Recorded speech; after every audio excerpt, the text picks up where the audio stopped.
Okay,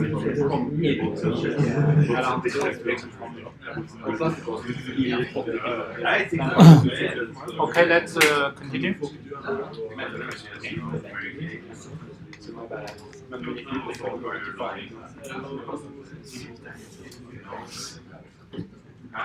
So, especially operating systems, even though I detect something again.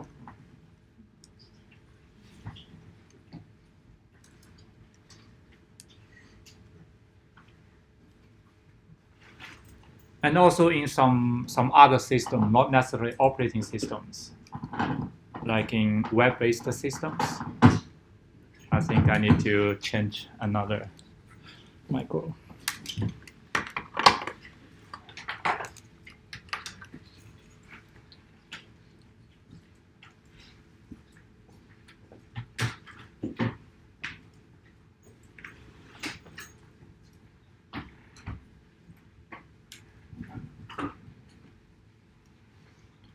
So we mentioned that there are several these access control models, and these models they are built into the core or the kernel of operating systems. And this for every access attempt, before a subject can access an object in the system, the security kernel will review the rules that we mentioned, the access control list. These rules, whether the subject can access that object. If the subject is in the list of the rules according to some access rights, then the object can be accessed by that subject. So this is a process, and for all the operating systems. And access control are generally enforced more strictly in Unix-like systems than in Windows. That's one of the reasons why Windows have been reporting more security vulnerabilities in the news. This is one of the reasons. It doesn't mean Unix-like systems are more secure than Windows systems. That's a misinterpretation about operating system. We will talk about that in later lectures. But in Windows systems, the operating system directly give many softwares the administrator rights to run the applications. So in this setting, if some virus infected some softwares, like some Trojan horse or some virus infected one software, then this virus, in general term we call it malwares. This malware will get probably with high probability will get the administrative rights to access many resources in Windows operating system. So that's one of the reasons we have a lot of these reports on Windows vulnerabilities. So let's go through these access control models to see how it works. So for this discretionary access control, in short, DAC, it's an entity may be granted access rights that permit an entity to enable another entity to access rights. So as I mentioned, if a user is an owner, a creator of a file, then this user can access rights, can grant access rights to other users. So this user, the owner of the file, can change access right bound to different users in the system.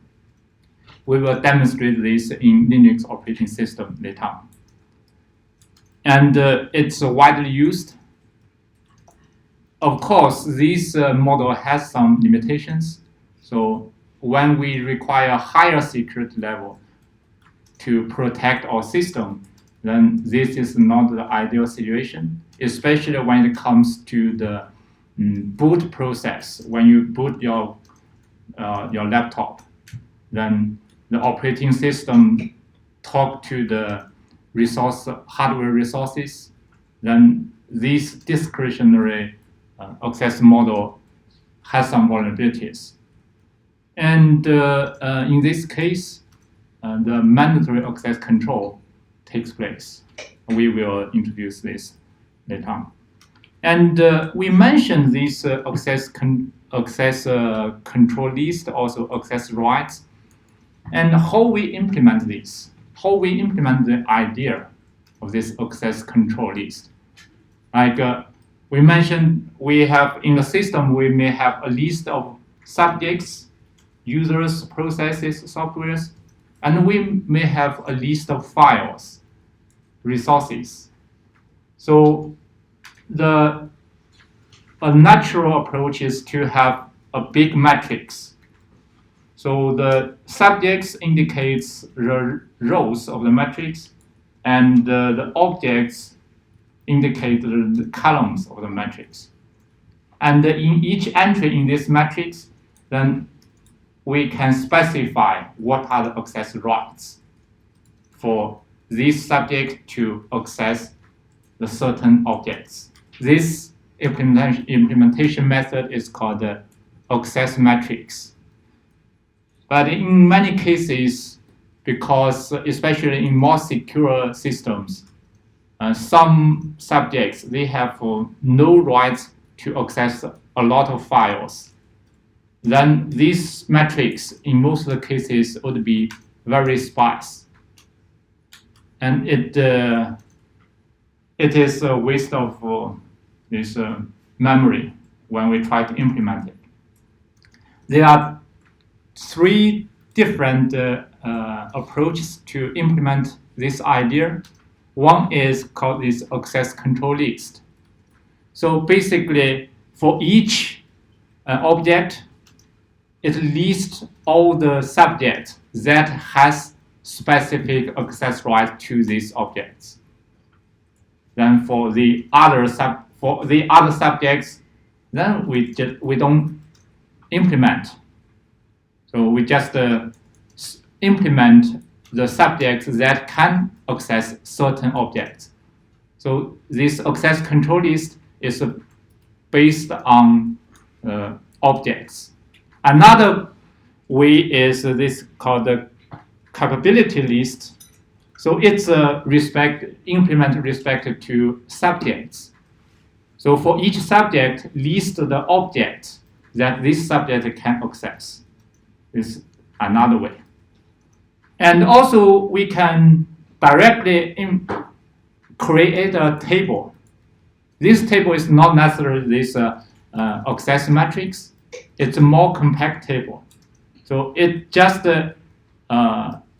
implement what are the subjects with what kind of access right to access which objects in the system.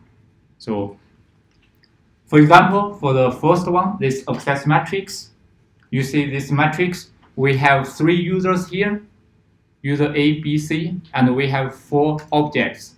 We call file 1 to file 4. Like for user A, you see this user owns file 1 and file 3. And naturally, this user has the read right and access right to this file. And this user has nothing to do with file 2 and file 4. So in these 2 entries, it's empty. Like for user B, it can read file 1 and file 4, but it creates user file 2. So it owns file 2. Then it has read and write rights for this file 2. Like for user C, it creates the file 4, but it has no access to file 3. You see, in this matrix, there are some entries empty. And if we consider the volume of files in your system, how many files in your laptop? Hundreds of files. And in your laptop, how many processes you run at the same time, maybe dozens of processes, although just one single user. And in some larger systems, there might be hundreds or thousands of users, and each user may create dozens of processes. They are all subjects. So it's quite natural that we do not give access to some irrelevant subjects in the system. So in practice, this matrix would be quite sparse with empty entries. Then how do we improve this implementation? Then we have this access control list. As you see, we have these 4 files. Then for file 1, it is owned by user A. So user A has these 3 rights or permissions: own and read and write. And in the end of this structure, so it's a data structure, it's a list structure. Then in the end, it will have a pointer to next subject, file this user B. Then it specifies the access rights to this object, and then in the end, it points to next subject. So then for file 1, we only need to have this list structure for 3 subjects. And for file 2, similarly, we have this own write and read rights for user B, but we only have read write for user C. Then we only have 2 items for file 2, and it's the same for file 3 and file 4. And so in this case, for all the storage space for implementing this access control, then we won't waste any resource, right? Another way, it's just a kind of another benchmark, another reference for implementing access control. So we have this capability list according to users, or we can say according to subjects. So we have user A, B, C. For user B, it has more access rights regarding these 4 files. So we have 4, 5 in this for this user B. But for user A and user C, they have less items in their list. So these are the 2 ways. Another way is called authorization table. So we just list all the subjects in the system and all the access mode or access right or permission in the second column. And then for the last column, we list all the objects. So you see for the first 6 items in this table, it's all about subject A. And they separate these access modes, so to be more precise, when this user tries to access this object file 1. And likewise, for user B and user C, all the access modes are specified in the table. Then when this user logs into the system, when it wants to, suppose user A wants to write to file 3, okay, then they will check this access right, this authorization table, then it found this, okay, user A can write to file 3. But when this user A tries to write to file 2, then this authorization database we showed in the previous diagram, it will check, okay, this user A cannot write to file 2. Then this permission won't be granted. So this is how the DAC is implemented in operating system. Let's look at another access control. So before we continue, any question about the discretionary access control model? Okay. Another one is role-based access control. So users in the system will be assigned to some roles, certain roles. So when it maps to the real-world organizations, so this role, like in a company, it could be the role CEO or project manager or software developer, engineer, and the leader of a small project. So these are all the roles in a system. And when a project is to be developed, then there should be some management, fine management in the place to make sure everything work well with the process of development. Then we need these roles in a place.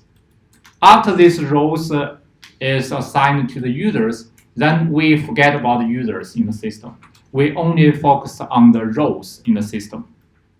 And with different roles, like regarding the job function, regarding the job positions, these roles will be assigned different permissions or access rights to different results, different objects in the system.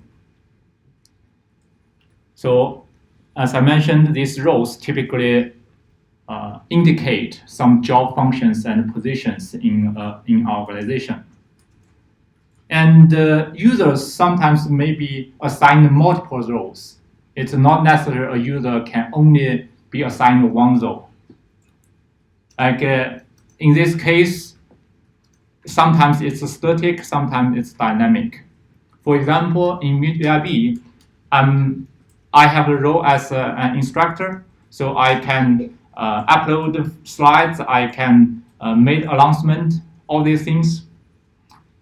But if I want to see whether these alignments look properly from student perspective, then I have this opportunity to view the web page in student view. So I can click that button, then that's my role is changed as a student in the course. Then I can see some of the files I can download, but I cannot access some other student's profile to see the information of this student. So this is the change of roles in a system. And this role-based access control is implemented, again, can be implemented in access metrics. It can be also implemented in the access control list or the capability list in the implementation. So, like for example, like we have two tables here. The first table, it assigns users to different roles. Like the user 1 is assigned to role 1, and user 3 is assigned to role 2 and role n. So in the implementation phase, you just specify what are the roles in this system. And when the user log in, according to the information from the HR or from the higher level management, maybe the CEO, maybe the boss, or maybe the leader of some project, they will give the information to the security administrator what are the roles should be assigned to this user. And then this user can act in the system with this role. But in a system, it's definitely good to have full control of this balance between the roles and the users. Suppose I'm here, and after 2 years, I decide to change my job, and I decide to choose to go back to China and choose another university. Then my roles in this university should be stopped, should be terminated. Then when I quit my job, then I'm not supposed to access the resources in University of Bergen. So this is the benefit of this role-based access control. So you can the security administrator can dynamically revise the roles assigned to different users. And in this case, the table 2 is about roles and objects. So it's quite similar as a previous implementation, this access matrix. The difference is for the roles, we have this row 1, row 2 to row n. And for resources, for the objects, the first three are about some resources in the system. And then files, process, and disks.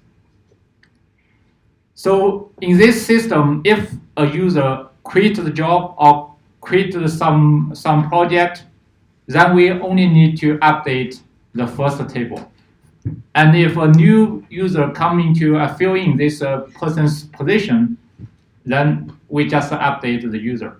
And the second table is remain the same. So that's the benefits of using role-based access control. So you see it's closely comply with how an organization is managed, or how an enterprise is managed in real world. There should be some constraints on the role-based access control. So this constraint defines the relationships between roles or conditions of roles.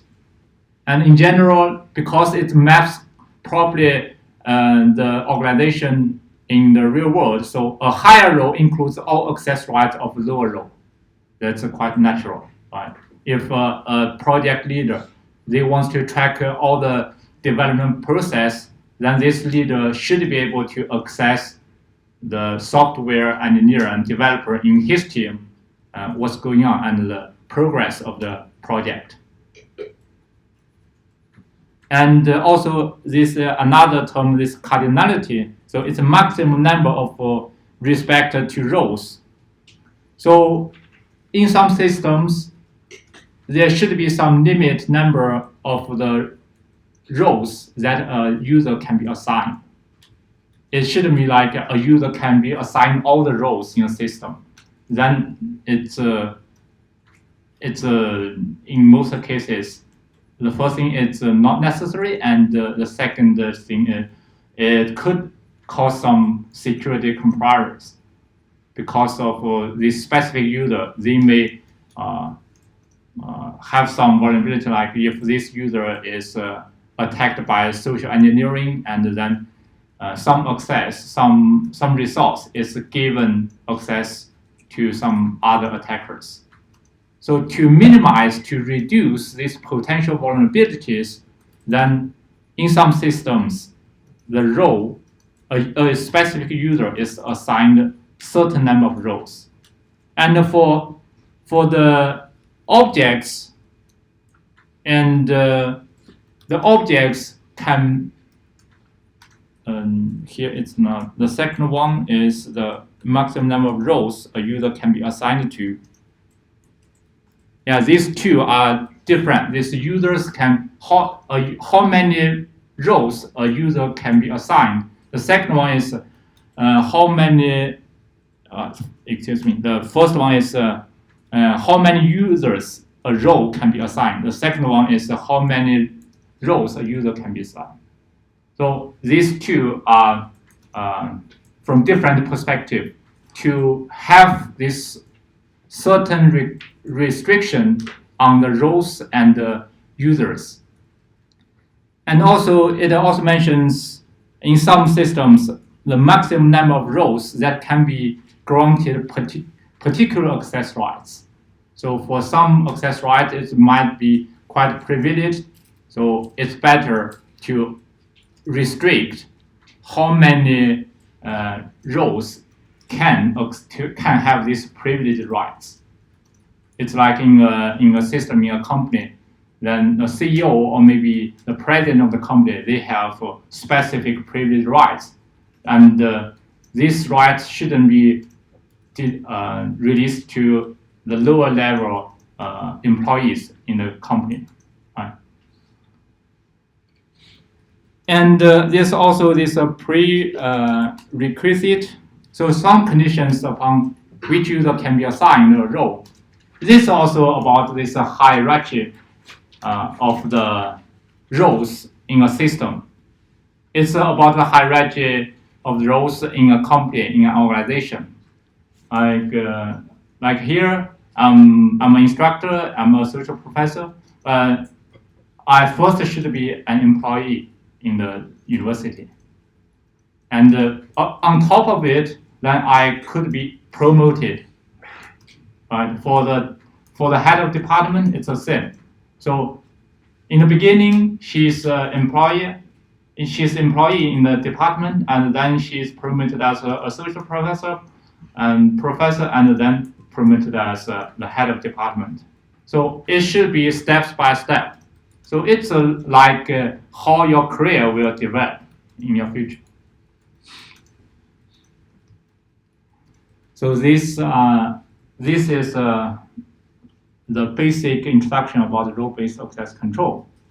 And next, we came to the mandatory access control. So this is quite different from the previous two models. So it's based on multi-level security.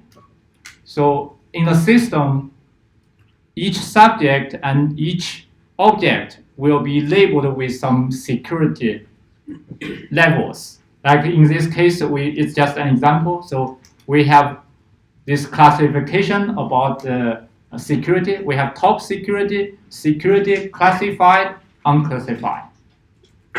In some systems, there might be more levels of security. And for subject, it will be labeled some security clearance. And for object, it will be classified which level is this object bound to. Then two requirements for confidentiality of an object is this low read up, low write down. What it means? It means for confidentiality, if I, as a subject in the system, I was cleared with classified security clearance, then I shouldn't be able to read some files that is labeled as top secret or as secret. I shouldn't be able to read it. So this is low read up. As a subject cannot read object with security labels higher than the subject. Another one is low write down. It means if I have this security level as a subject, and I have read some files as unclassified with a security label unclassified, so it means it can be public.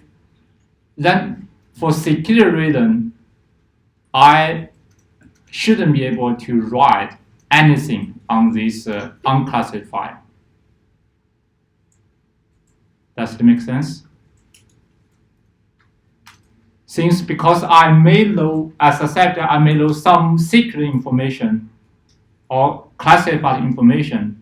If I was allowed to write something on unclassified file, then there already is some secret breach on confidentiality of the secret information in secret file and in classified file, right? So these two requirements for mandatory access control, and it's low read up, low write down. And for integrity of files, it's kind of opposite.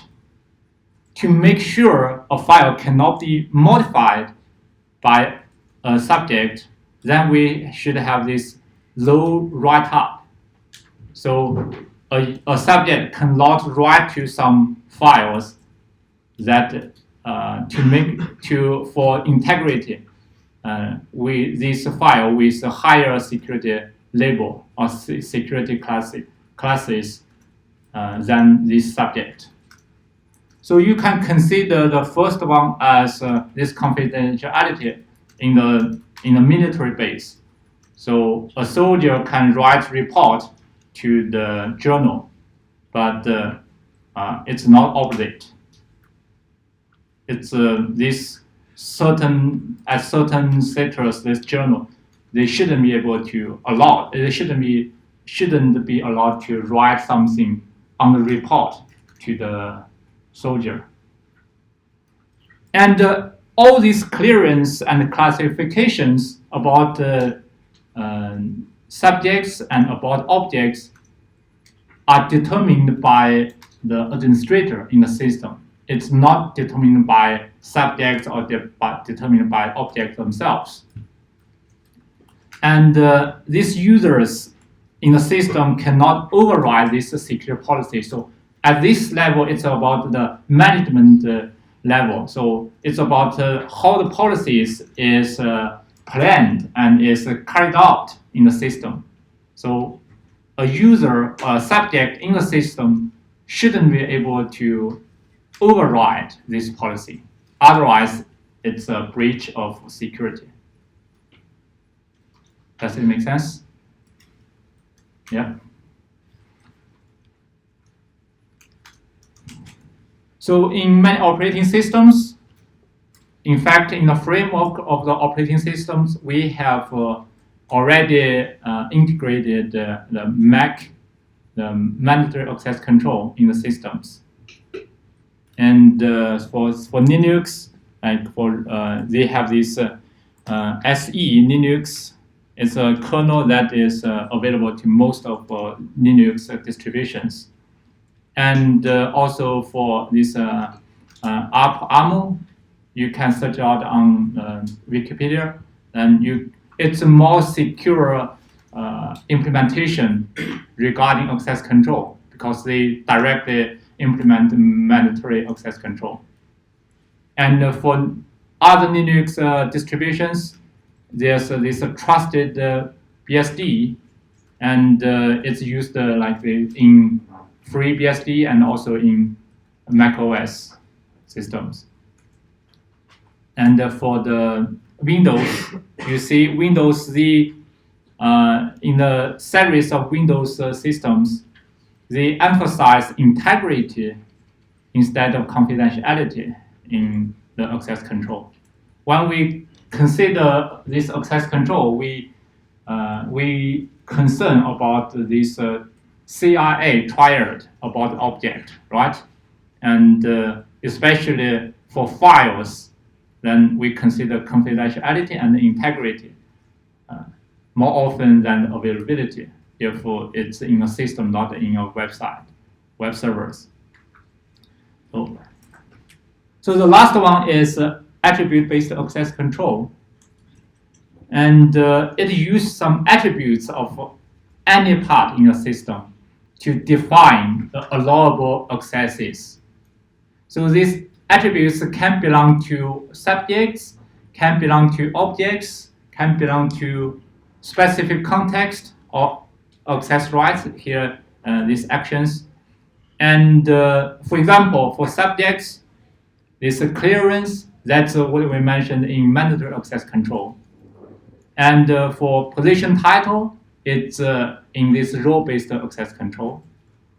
And this department, which department is this subject working in? Then, like even Pina is the head of the Department of Informatics, she shouldn't be allowed to access some informations in biology department or in chemistry department. So for each subject, we have these attributes bound to this subject. For objects, the situation is similar. So we have this security classification that's about this mandatory access control, or sometimes it could be this attribute refers to the location. For some objects, for some resource in a system, the location matters. And for this context, it's about maybe some time of a day, like the example we mentioned in the beginning of this lecture. So during the working time, we can freely enter this building, but after working time, then we need to provide extra authentication measures to access this building. So when it comes to this attribute-based access control, since you already see it can be bound to all the entities in the system, so it can be very, very detailed and it can be specified in much more depth than the other access control models. So in general, it provides the most granularity of access controls. But in practice, because it's very complicated, it's quite complex, it's not widely used in many systems we use on regular basis. So these are the. So we have this. We have introduced these 4 access control models. What are the difference of these access control models, and what are the main features of this access control? Why we have this classification of these access control models? So here is a summary of these characteristics of all these 4 access control models. So for DAC, the key point is the data owner, the file owner, can grant permission to other users in the system. And for Mac, so the operating system enforces the system's security policy through the use of security labels assigned to objects in the system, assigned to subjects in the system. Then how the subject can access the object, it will be implemented according to the security labels that have been assigned to them. For role-based access control, it's more relevant to the management of an organization, especially a big organization like an enterprise, like Google or maybe Facebook or Apple, this enterprise. Then just think about the HR system in these companies, in this enterprise. So they need to enforce specific role-based access control to well manage the employees in the system. The last one is these access decisions are based on attributes of all the parties in the system, the objects, the subjects, and sometimes the context, and even sometimes these access rights can be specified in details. So this slide gives the key points for access control in today's lecture, and I don't want to repeat this. Just read all this again. So you can read through it afterwards. And due to the time limit, I won't demonstrate how the file permissions is implemented in Linux, but I will demonstrate it on Monday's lecture. Okay, that's all. Thanks. Thank you.